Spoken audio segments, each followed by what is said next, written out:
Walsh. Thank you, Cathaoirleach. Today I want to talk about the tracker mortgage scandal and to commend my colleague Pearse Doherty and the Sinn Féin TDs for moving a motion calling for full and urgent redress scheme for the 15,000 victims affected by the theft of their money from these banks, as well as an overhaul of white-collar crime so that those bankers responsible are held to account. An unspeakable wrong has been done, Cathaoirleach, to those individuals and families who have lost their homes and those who have endured the stress of being hounded by reckless, unsupervised bankers who are fully aware that they were demanding money under false pretences. During our questioning of these banks in the Finance Committee, they said that they made a mistake. So they all made the same mistake at the same time. The evidence points to a deliberate and calculated plan to implement this practice across the board. The scale of the theft can be seen in the fact that AIB and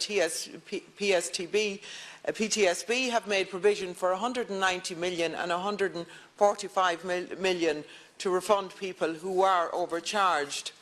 One can only imagine the impact of the people affected by this amount of money being taken from them, all the things that they had to do without and all the other bills that have gone unpaid.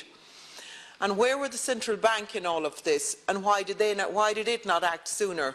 I fully support the Sinn Féin motion calling for the Central Bank of Ireland, the Garda Síochána and the Office of Director of Corporate Enforcement to cooperate with a view to establishing if individuals as well as corporate entities can be held accountable for their part in this scandal.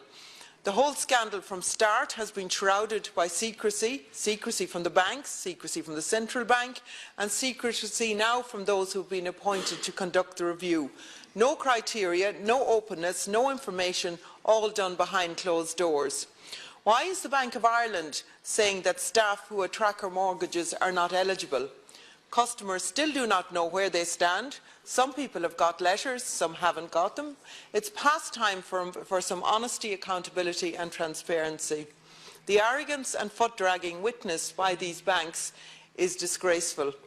I guess that this is the reward we get for giving these bankers a gentle slap on the wrist, wrapped in 64 billion of citizens' hard-earned money, and some who have yet to be born. Maybe the Icelandic approach would have resulted in a change in behaviour in these bankers. I am asking the Leader of this House today that the Minister for Finance comes before this House to debate the issue of tracker mortgages and in particular to commit to a strict deadline for issuing compensation.